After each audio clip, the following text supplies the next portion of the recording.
What up, what up? Welcome back to the channel. I'm Lee Jung-jae and we are locked in. I got a question for you. What's on your TV? Now, this is episode 8 of Squid Game.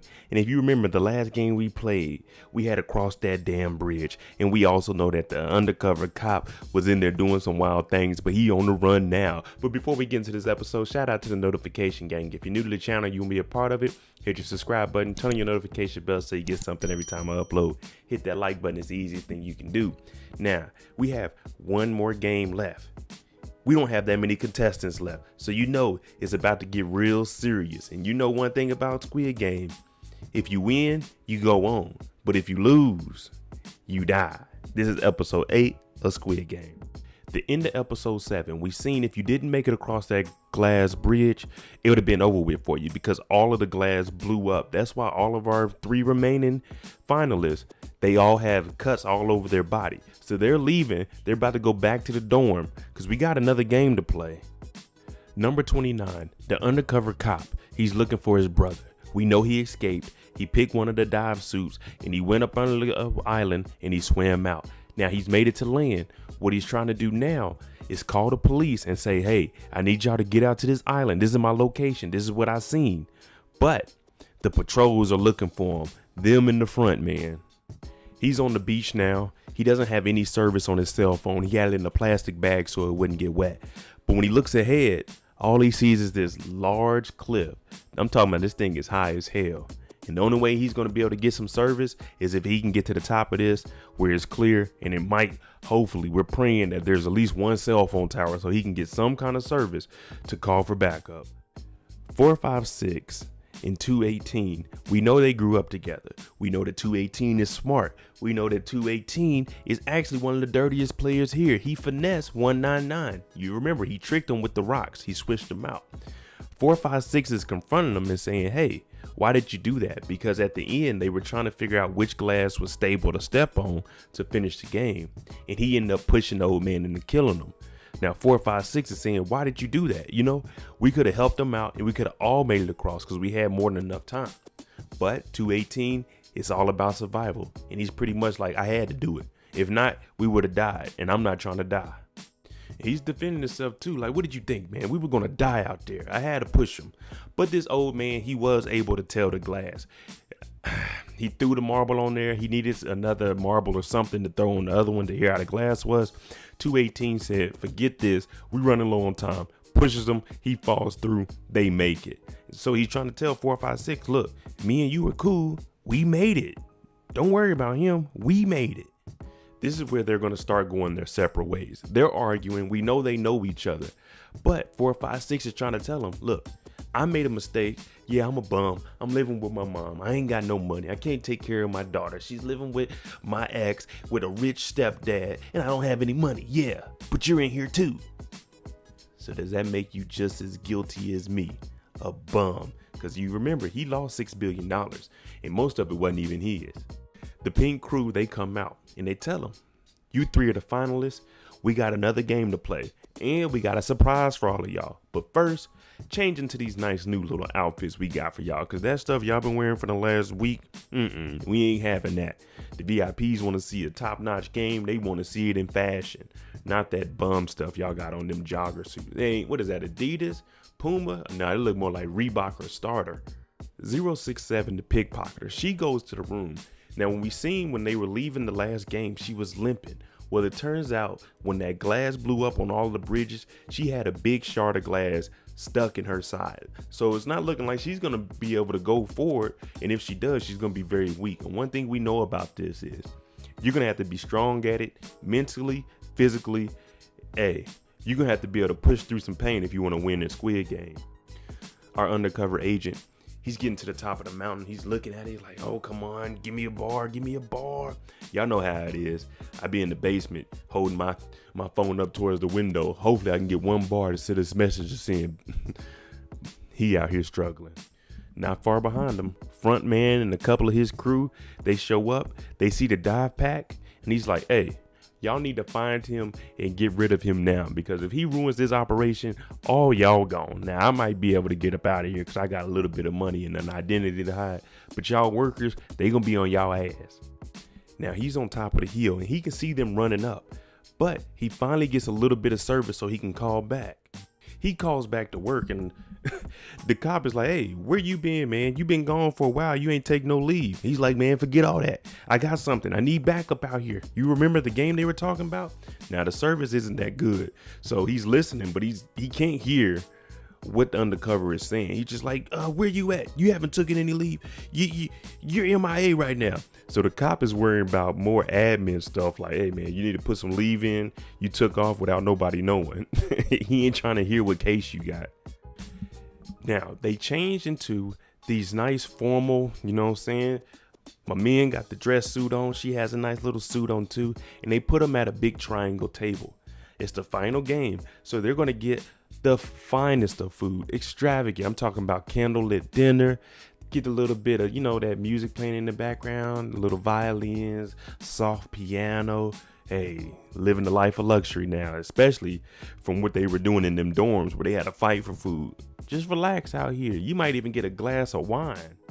They're telling everybody, sit back, relax, enjoy the feast, get that strength and that energy for this final game. Now, if you look on the wall behind them, it shows each and every game that they've already played. Now, I'm sitting here thinking, let me eat my food first, pop a little bit of champagne, because if I got to use that bathroom, I can get in there first and get back and get ready, you know what I'm saying? Because you don't want those bubble guts to pop up on you in the middle of a game, especially the final game. My boy had to hang up the phone because he's calling back. They not picking up nothing. It's like a AT&T commercial. I can't hear you. What did you say? So he hangs up and he's trying to send these files. Now he's sending videos and these are large files that he's sending. Y'all know how long it takes to send just one picture. Imagine sending a video file that's like 3 to 5 minutes long. And you got bad service, 1 bar, and it ain't LTE or 4G or 5G. This thing is like some island 1G. Oh man, it's about to take forever. While he's doing all this, he's sitting in one spot trying to send these these videos and text messages off. I would have still been briefly, you know, with a brief little walking and trying to send this stuff. I'm not sitting in one spot because these guys are eventually going to catch up to you just like this. Oh, there he go over there. Chase him. I would have had that gun. I would have been letting them things loose. But front man said, bring him alive. They finally catch the undercover cop. And he's at the edge. I'm talking about how the heck did you run around this big old island and come to the edge of one of the highest spots on this island and get cornered by all these people? Now the front man, he's here. And one thing we know about front man is when front man shows up, front man means business. And that business usually means death. Now, front man knows a lot about police issued guns. And he's telling our undercover agent, you already shot off this amount of rounds. You have 3 of them left. So what you gonna do? You gonna fight? You gonna run? Or you gonna put that gun down and talk to me like a man? Now, everyone's finished their food except for 067. That's probably because she has that big hole in the side of her gut. So I don't think this is a time that you want to eat, especially when you in that much pain. If you got stabbed with some glass, yeah, I'm not thinking about eating. Pain meds, please. Ibuprofen, something, morphine, something. Let me get that because I'm hurting. They come and pick up all the food.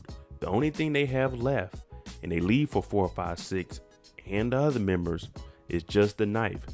That means, hey, it can get ugly when y'all leave this table. So be prepared at all times. But you should already know that after the first night they got to fighting over food and people were dying. I would have always been ready, always trying to find some kind of tool. Our undercover cop, he got 1 bullet. He's trying to find his brother. Front man's in front of him talking that noise. Pow! Shoots him in his shoulder. You got to go for that kill shot. But front man takes that shot like a G and he tells everybody, hold up, stand back, because he know he ain't got no more rounds. And if you can take one to the shoulder like that, I told y'all, front man means business. And when front man shows up, that business probably is going to be death. Come to find out, this whole time, he's been on this island. He snuck on to find his brother. He followed 4, 5, 6 from his house all the way to this island. He killed a couple of people to take their spot, to become a worker, to become a waiter, just to find out front man is his brother. Him and his mom has been looking for him.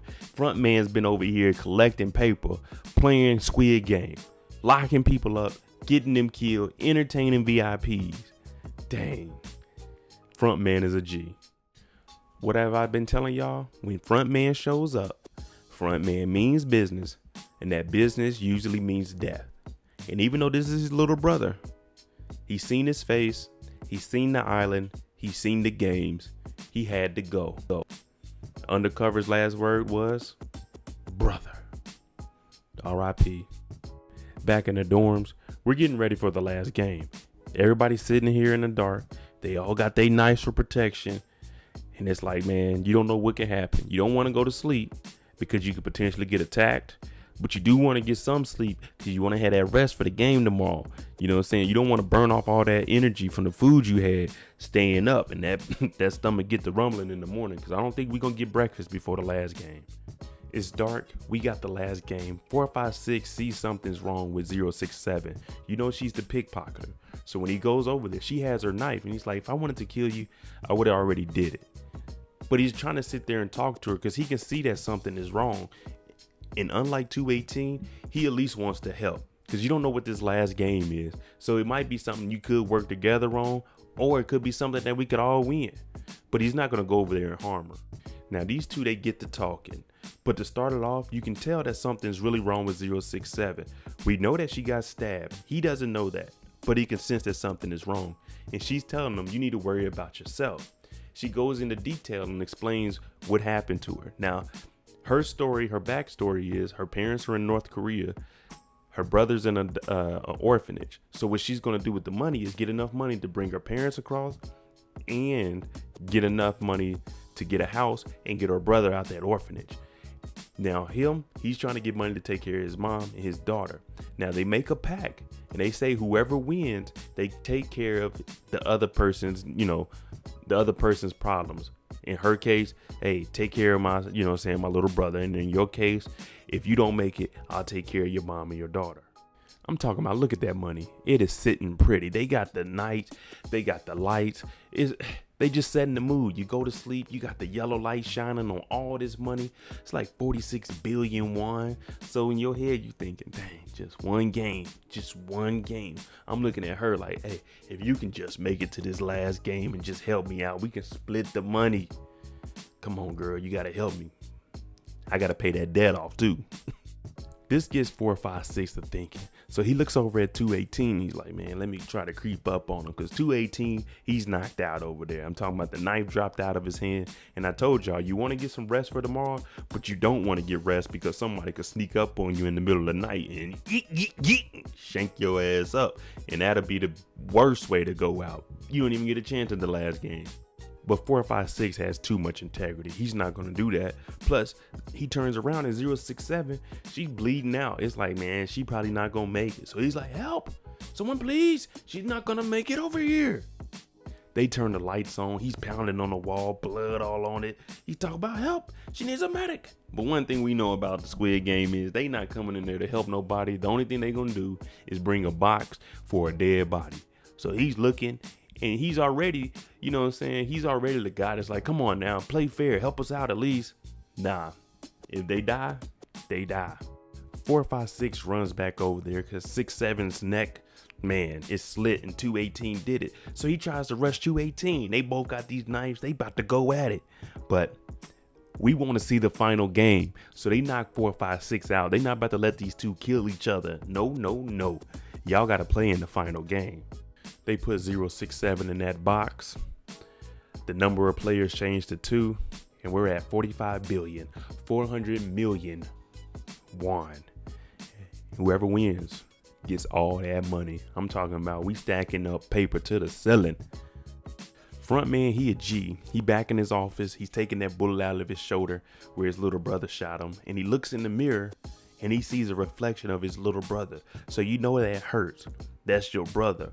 But his loyalty to the game and whoever the big boss is, he knew he had to kill his brother or it would have been him and the whole game would have been compromised. That's some crazy stuff there. We see them getting rid of 067's body, throwing her in that inferno, that furnace. Dang, R.I.P. 67. And you pickpocket my boy 456. He wouldn't even been in this mess if you didn't take all his money from him. There you go, episode 8 of Squid Game. Now, it was a short one, but it got straight to the point. We have 2 people left, 456 218, the childhood friends. Let me know who y'all think will win in that. Thanks for watching. I'm J. If you like the content on the channel, hit that like button, hit that subscribe button. Thanks for watching. I got a question for you though. What's on your TV? I'm out. Jimmy on a beat, boy.